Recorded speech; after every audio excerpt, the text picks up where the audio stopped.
Coming up on We Talk News this week, a historic week in the fight to end cannabis prohibition as the DEA takes up the HHS suggestion to move cannabis off Schedule 1 of the Controlled Substances Act to Schedule 3. Cannabis stocks explode, but the industry has mixed emotions to the federal recognition that the plant actually has medicinal applications. Now, Senate Majority Leader Chuck Schumer and his sponsors reintroduce a legalization bill initiative in the Senate, but the prospects for that, or even safe banking, continue to be bleak.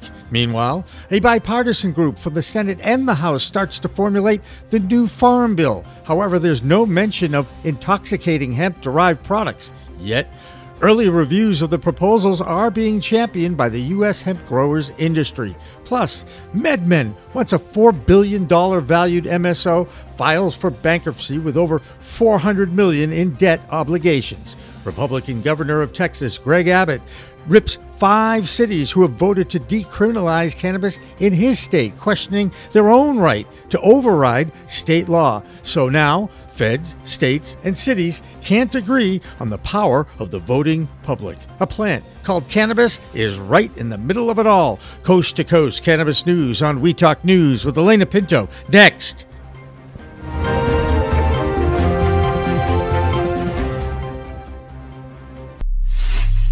We are Pro Cannabis Media.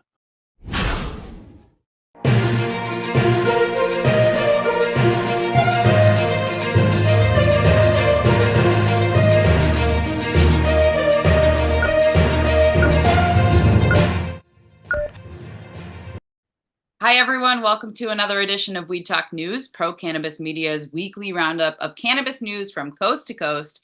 I'm Alaina Pinto.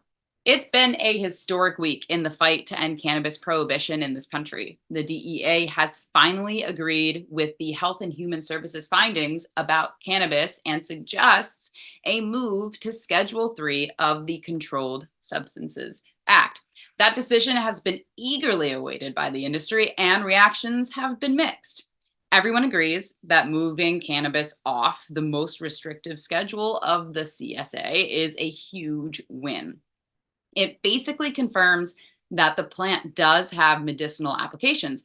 Plus, it's not as dangerous as the government has been warning the public about for over 50 years.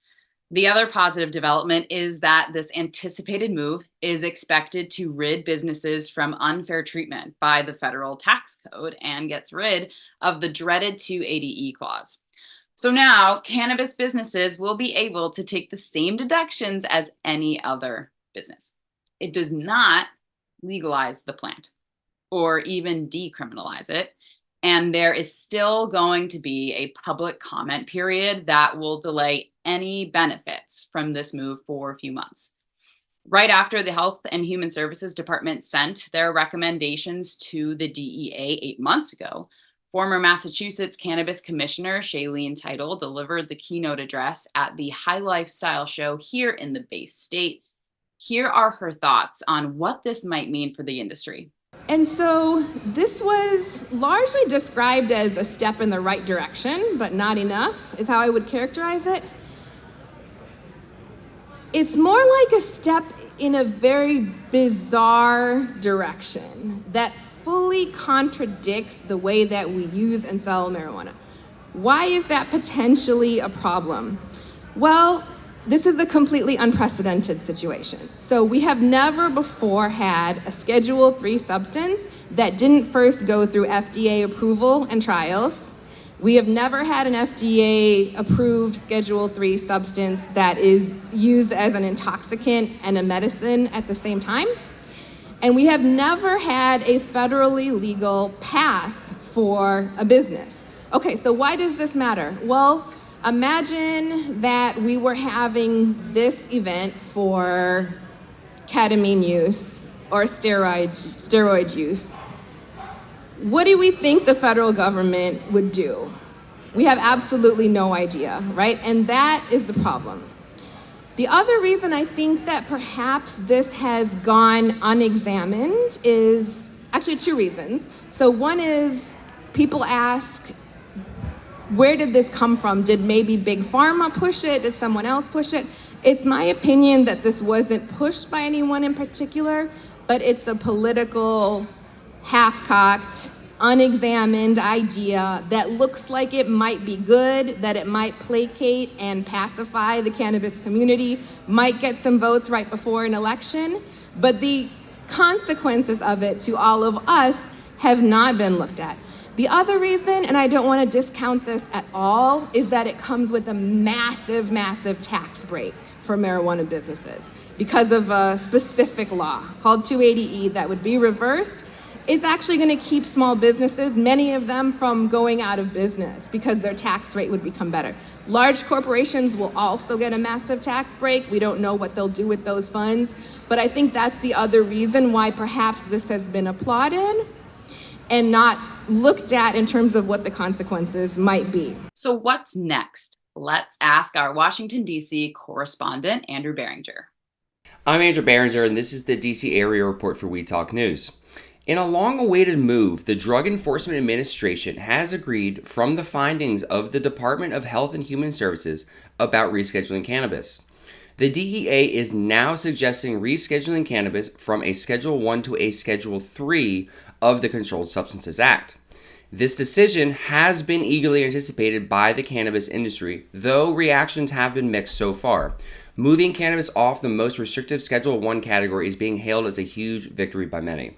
It officially confirms that the plant does have legitimate medical applications and is not as dangerous as the government has claimed for decades. Now, one major positive that came from this rescheduling is that it is expected to eliminate unfair treatment of cannabis businesses under the federal tax code. The dreaded 280E provision that has prohibited standard deductions would finally be removed, allowing these companies to operate on a level playing field. However, rescheduling does not actually legalize or decriminalize cannabis. It simply recognizes the plant's medical potential while still keeping it as a controlled substance.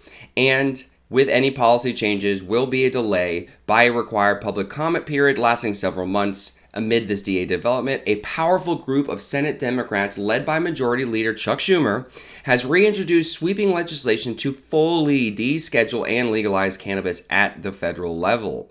Now, if you remember, the Cannabis Administration and Opportunity Act, CAOA, would remove cannabis from the Controlled Substances Act entirely within 6 months. The bill also calls for expunging past cannabis convictions, creating a federal regulatory system overseen by agencies like the FDA and TAF. Framework includes about a 5 to 25% tax rate, but the passage remains an uphill battle this year with a divided Congress. Still, both the DEA rescheduling and this new legalization push signal major momentum in ending the decades-long war on cannabis. I'm Andrew Behringer, and I'm reporting for We Talk News from the DC area. See you next week. MedMen is bankrupt, or at least filing for bankruptcy in Canada. MedMen was one of the largest multi-state operators in cannabis with a $3 billion valuation just 6 years ago. After 5 CEOs in 6 years, the company started falling behind on its bills after executives went a little overboard on their perks. Private planes, luxury cars, and 24-hour armed guards were just some of the things the MedMen principals used their operational money on. That company is now in debt of over $400 million, and the LA-based MSO filed for bankruptcy protection in Canada. People knew they were in trouble when they started closing its dispensaries in California, Florida, and other states. The industry continues to be its own worst enemy when it comes to responsible operations. And traditional media loves it when they can expose mismanagement in the fledgling industry. When basketball star Brittany Griner was arrested for inadvertently carrying hash oil in her bags in a Russian airport, it shocked the world. And now she's telling her story to ABC's Robin Roberts, and a review by PCM founder Jimmy Young says, "Bring your tissues." In the meantime, the WNBA Phoenix Mercury star is releasing her book about spending 9 months inside a Russian jail and work camp. And Karen Black has more from Arizona. I'm Karen Black from Greenfinger Consulting with the Arizona Cannabis Report for Weed Talk News. Phoenix Mercury and WNBA All-Star Brittany Griner plans to release her memoir May 7th.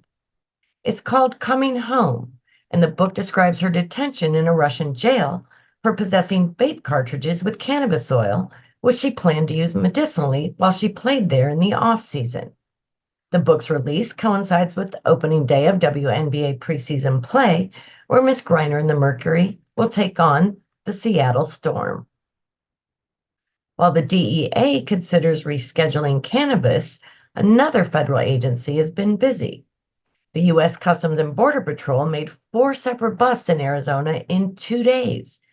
They collected over 400 pounds of synthetic drugs like methamphetamine and fentanyl as part of Operation Apollo, which expanded from California to Arizona in April.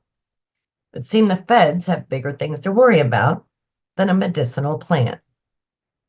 2 legislative updates: a House bill that amends definitions of and penalties for the use of drugs, including cannabis, in school zones, failed the 3rd reading in the Arizona Senate by 1 vote, then passed a motion to reconsider. A Senate bill amending regulations on marijuana delivery passed the 3rd reading in the House. We'll see if these 2 measures make it any further this year. And the parties continue in the Grand Canyon State. On the heels of 420, Nirvana Center and Mint Cannabis held big May the 4th Be With You Star Wars themed sales, and Mint Cannabis hosted a 3-day Cinco de Mayo bash at its dispensaries. Soulflower celebrated both holidays at the grand opening of its immersive new dispensary in Tempe, which includes live plants, educational materials, and local art.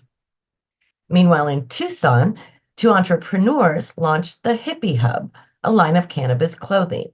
Owners Bianca Moya and Cordell Perry donate a portion of each sale to the Eden Restoration Project to plant mangrove trees in areas affected by deforestation.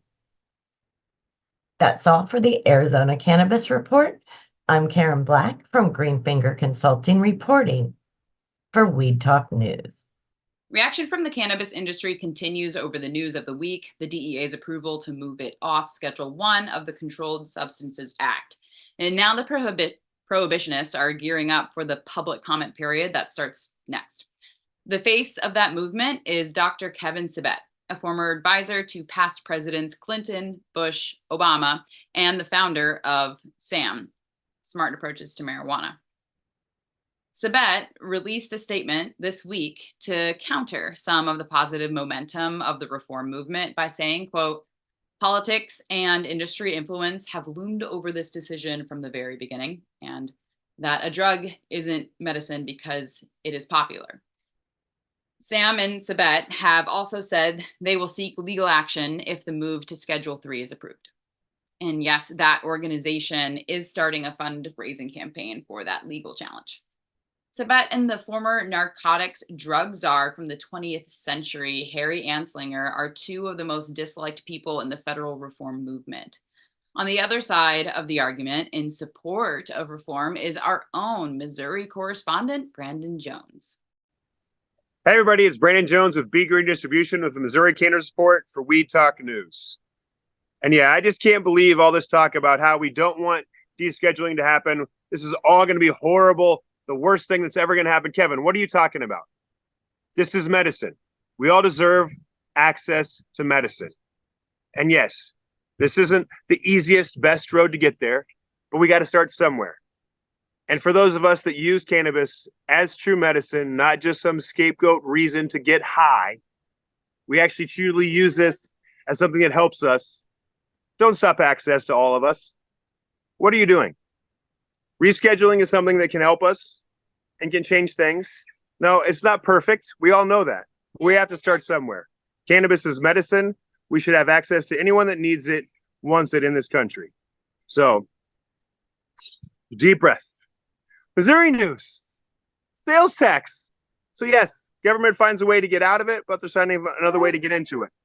So they found a way to get up to 12% sales tax in the state of Missouri on top of recreational cannabis. So those, please get a medical card, get access to medical cannabis, and not get taxed. So, yes, rescheduling is a big thing. I do have a 4-year-old, and I care about how he can have access to cannabis in the future. So, yes, it's not perfect, but please get off this little rant that it's not medicine. Cannabis is medicine to us.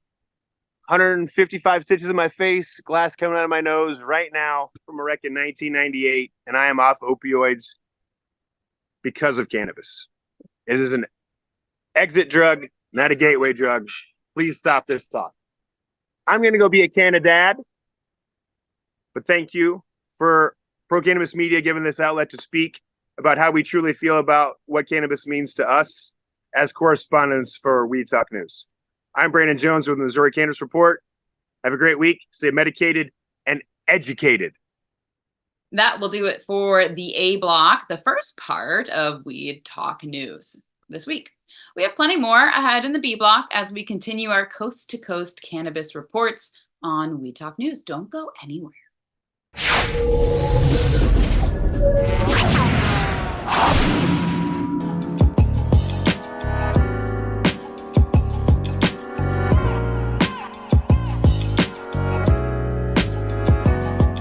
We feel like, that would be a worthy goal. That would be something that would really juice us up. It's great to make money in the industry, but it's also great to help people. And we're all about helping people figure out how to use the resources they have more resourcefully. That's really what this comes down to. And this technique we used back in 13 and 14 when the industry was first starting. I used it myself to raise $275,000 for my business. So I know it works. We're now dusting off the playbook for 2024.